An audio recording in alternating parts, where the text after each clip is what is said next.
Hello friends, આજે આપણે શાકની પણ જરૂર ના પડે તેવા ટેસ્ટી ભરેલા મરચાં બનાવીશું, જેમાં ચણાનો લોટ શેકવાની ઝંઝટ વગર આ મરચાં એકદમ ઝડપથી બની જશે. તો તેના માટે મેં અહીં 150 ગ્રામ મરચાં લીધા છે.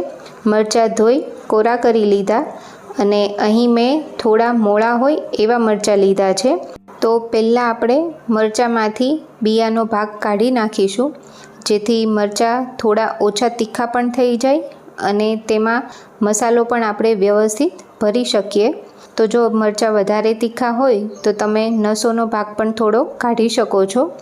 તો આવી રીતે આપણે બધા જ મરચાં સરસ ક્લીન કરી લઈશું. હવે આપણે મરચાંનો મસાલો બનાવવા માટે મેં અહીં 1 કપ ભરીને કળી લીધી છે. તો જો તમારી પાસે આ ના હોય તો ગાંઠિયા કે પાપડી પણ તમે લઈ શકો છો. તો એ આપણે એક મિક્સર જારમાં લઈ લઈશું અને તેની સાથે જ 1 ચમચી ખાંડ નાખીશું.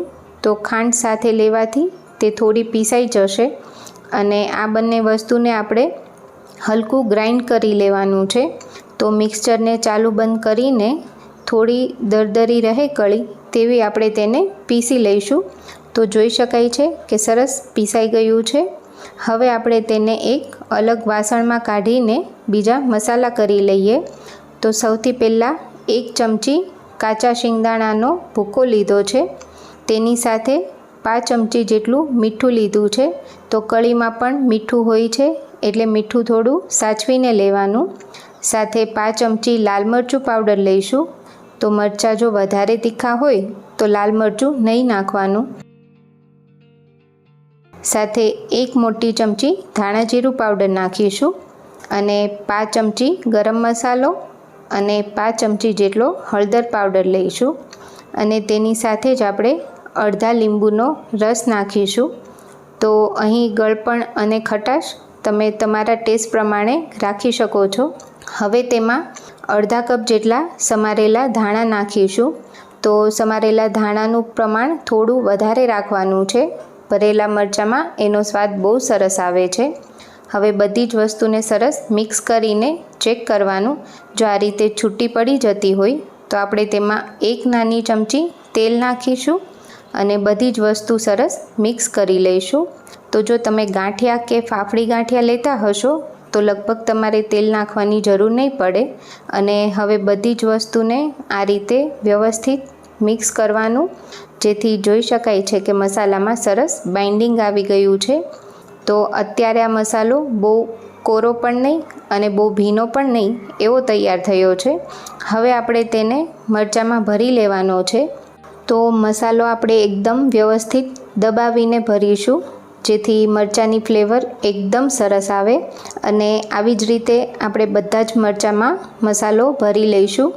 તો આ જે મસાલો છે એ વધી જાય તો મસાલાને તમે ફ્રીઝમાં 8 થી 10 દિવસ સુધી રાખીને સ્ટોર પણ કરી શકો છો. અને અત્યારે જેટલો મસાલો વધ્યો છે એ મસાલો આપણે મરચાંની ઉપર જ નાખી દઈશું, જેથી મરચાં સરસ ટેસ્ટી બનશે. હવે આપણે મરચાં સાતળવા માટે મેં અહીં એક પોળું વાસણ લીધું છે. તેમાં 1 મોટી ચમચી તેલ મૂકીશું અને તેલને એકદમ વ્યવસ્થિત ગરમ કરી લેવાનું છે અને વાસણમાં પહેલાં આ રીતે ફેલાવી દેવાનું. એ પછી તેની અંદર બધા જ મરચાં મૂકી દઈશું. તો મસાલો નીચેની સાઈડ ના રહે એ રીતે મરચાં મૂકવાના છે અને ઢાંકીને તેને 30 સેકન્ડ જેવું એક બાજુ થવા દઈશું.